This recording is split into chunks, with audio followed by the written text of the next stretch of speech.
আজি আমলাপট্টি ৰাজহুৱা নামঘৰৰ যুৱ মঞ্চই আজি 10 দিনীয়া ক্ৰীড়া যোগাসন কৰ্মশালা আয়োজন কৰিছে আজি প্ৰথম দিনা।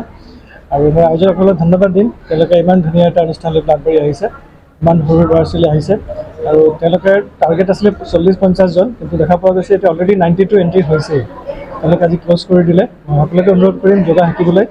আমাৰ মাননীয় প্ৰধানমন্ত্ৰী নৰেন্দ্ৰ মোদী ডাঙৰীয়া 2014 চনৰ পৰা যি ইণ্টাৰনেশ্যনেল যোগা ডে আৰম্ভ কৰিছে, গোটেই পৃথিৱীত যোগাৰ ব্যাপক প্ৰচাৰ হৈছে আৰু এইটো সজাগতাও লাগিব। আৰু 10 দিনীয়া কৰ্মশালা সেইটো আমি পাৰ্টিচিপেণ্টক অনুৰোধ কৰিম যাতে বস্তুটো শিকি লয়, আৰু 10 দিনীয়া বুলি নহয়, গোটেই দিনটোতে যাতে ডেইলি যাতে তেওঁলোকে যোগা প্ৰেক্টিছ কৰে আৰু ইয়াৰ প্ৰচাৰো কৰে। আমলাপট্টি ৰাজহুৱা নামঘৰত প্ৰথমবাৰৰ বাবে এবাৰ আমি আমলাপট্টি ৰাজহুৱা নামঘৰ যুৱ মঞ্চৰ উদ্যোগত আৰু ডিব্ৰুগড় ডিষ্ট্ৰিক্ট স্পৰ্টছ য়োগা এছ'চিয়েশ্যনৰ সহযোগত আমি 10 দিনীয়াকৈ যিটো স্পৰ্টছ য়োগা বুলি কয়, স্পৰ্টছ য়োগাৰ আমি এখনি কৰ্মশালা অনুষ্ঠিত কৰিছোঁ। আজি ইয়াৰ শুভ উদ্বোধনী আমাৰ ডিব্ৰুগড় মিউনিচিপালিটি কৰ্প'ৰেশ্যনৰ মেয়ৰ মাননীয় চৈকত পত্ৰ ডাঙৰীয়াই ইতিমধ্যে আমাৰ শুভ উদ্বোধনী কৰি গ'ল। আমি ইয়াত 3 গৰাকী প্ৰশিক্ষক, প্ৰায় আন্তঃৰাষ্ট্ৰীয় লেভেলৰ আন্তঃৰাষ্ট্ৰীয় পৰ্যায়ৰ তেওঁলোক প্ৰশিক্ষক, তেওঁলোক জাজ। তেওঁলোকৰ নাম হৈছে, এগৰাকীৰ নাম ছয়নিকা, এজনৰ নাম প্ৰণৱ, এজনৰ নাম মনোজ। তেখেতসকলে আমাৰ এই 10 দিনীয়া কৰ্মশালাটো তেখেতসকলে আমাৰ শিক্ষাৰ্থীসকলক এই বিশেষ স্পৰ্টছ য়োগা যি প্ৰশিক্ষণ তেখেতসকলে প্ৰদান কৰিব। আমি ইয়াত আশাবাদী যে প্ৰায় আমাৰ 60 পৰা 70 জনমান পাৰ্টিচিপেণ্ট আমাৰ আশা কৰিছোঁ। আজিৰ দিনটোত ইতিমধ্যে আমাৰ 40 পৰা 50ৰ ভিতৰত আমাৰ ৰেজিষ্ট্ৰেশ্যন হৈ গ'ল প্ৰথম দিনাখনিয়ে। আমি আশা ৰাখিছোঁ যে আগন্তুক আৰু কাইলৈ বা পৰহিলৈ দিনটোৰ ভিতৰত আমাৰ এই পাৰ্টিচিপেণ্টৰ সংখ্যা আমাৰ 100 পাৰ কৰিব।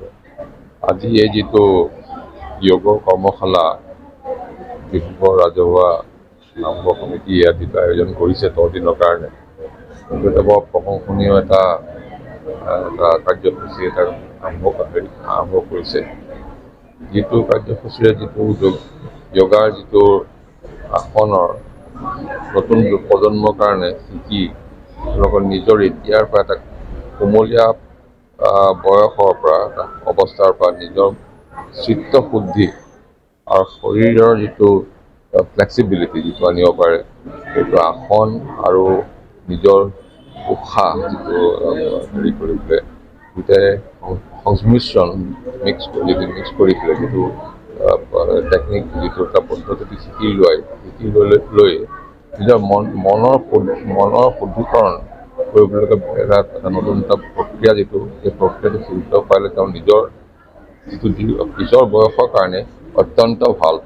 ইয়াত প্ৰাণায়াম যিটো নিজৰ আমাৰ উশাহ লৈ পেলাই ব্ৰিডিং কণ্ট্ৰল যিটো আছে, সেইটোৱে আমাৰ শৰীৰত অত্যন্ত এটা ইয়াৰ প্ৰভাৱ আছে। আৰু গোটেই য়োগাৰ যিটো পদ্ধতি, ইয়াৰ শৰীৰৰ আমাৰ মানসিক উন্নতিকৰণ বা শৰীৰৰ স্বাস্থ্যৰ কাৰণে এইটো এটা অত্যন্ত লাগতিয়াল এটা